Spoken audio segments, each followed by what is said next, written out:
Yo, how's it going, brewers? This is StonedNinjaMTG here, and you already know the motto: brew, battle, repeat. And today we're going to be on that nice brew part. We're going to be upgrading the Lorwyn Eclipsed Precon called Blight Curse. Quick heads up, this is my first video in this upgrade format, so if you have any constructive feedback, please hit me up with those in the comments. I'm always trying to get better with every upload. Also, we will be doing this as a 3-part episode. This is going to be episode 1 of 3, the friendly setup where the deck gets smooth and consistent, but the goal's still the same. I want my pod to say, wow, that's really cool, and then immediately regret saying it after. Episode 2, we're going to just stop playing nice, and episode 3 is going to be that final boss mode, the version where people read every card twice and then look at you like you're the problem, which, fair. Before we swap anything else out, the first change I'm going to make is going to be swapping those commanders from Anti-Ul to the Reaper King no more. Anti to me is more of a payoff. When the negative counters get placed, I draw a card if it's my creature, or the opponent loses life if it's theirs, and it does trigger once per creature getting counters. So, spreading those counters around matters. As I'm still learning deck building, and the biggest lesson I've learned is payoffs are awesome, but the engines make the deck feel more consistent. For me, using Reaper King as the commander just makes sense, because Reaper seems to be the engine. It tags creatures when it enters, and when an opponent creature with those counters dies, I can steal one back each turn. So the plan is pretty simple: tag it, kill it, steal it. And I think this swap just makes that happen a little bit more often. Alright, you guys, for the first swap, we're going to be taking out Hoarder's Greed, and we're going to be replacing with Generous Patron, because if I'm already placing counters, I want that to also allow me to draw cards with not going through any extra hoops. So, for instance, we're going to tag 2 creatures and draw 2 cards. Suddenly I'm not top decking while pretending I am, and for anyone who doesn't know, top decking is essentially just means you got no cards in hand and you're praying that next draw step saves you. This way you're not really relying too much on luck, and it stays consistent. Swap number 2, we're going to be replacing Burning Curiosity with Nest of Scarabs. Same plan, but now it's going to pay you in free bodies, counters become tokens, and this gets way better when you pair it with another card you may have in your hand, Incremental Blight. This card will drop 3 -1 counters, and they'll progress with the first counter being 1, -1, -1, all the way up to the third one being 3, which means it just spits out a whole bunch of bugs at once, and you're putting counters on 3 different creatures. But even without that, let's say you have cards like Midnight Banshee or Evolution Sage in your hand. Those also pair pretty well because Midnight Banshee puts counters on everything on every upkeep, and Evolution Sage also does the same, but whenever you play a land. Pair those two together, now you're just shrinking things, making bugs, and building a board just for playing Magic normally.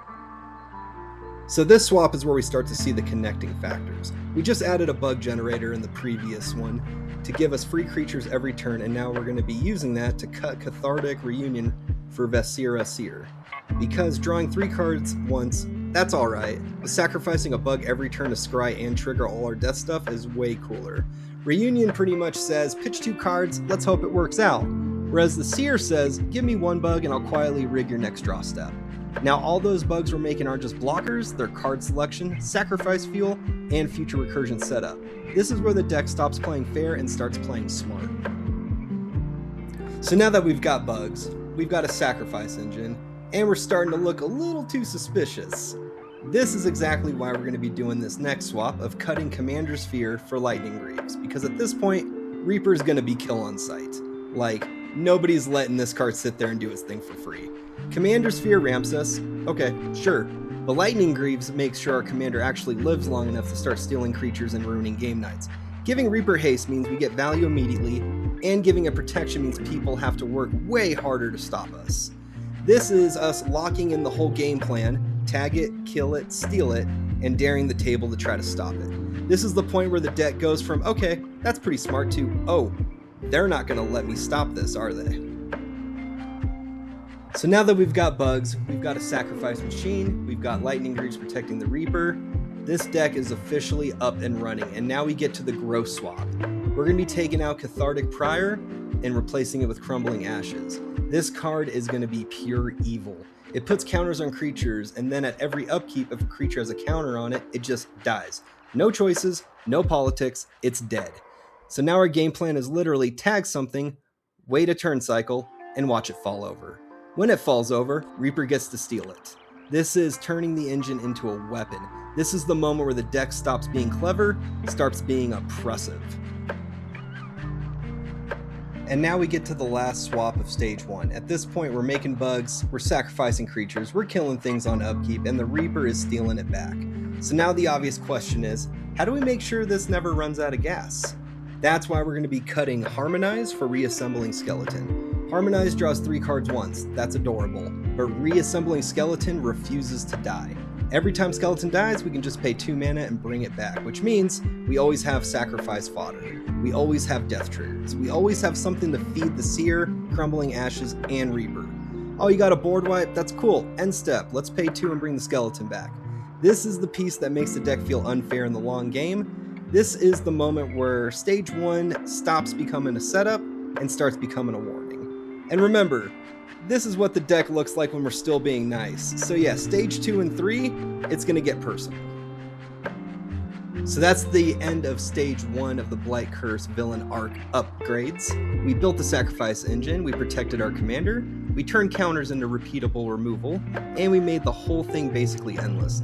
The deck's identity is officially locked in with tag it, kill it, and steal it, and we're not even trying to win yet. We're just making sure nobody else gets to play comfortably at the table. This is still the nice version of the deck. Stage 2 is when we start adding in the really gross stuff.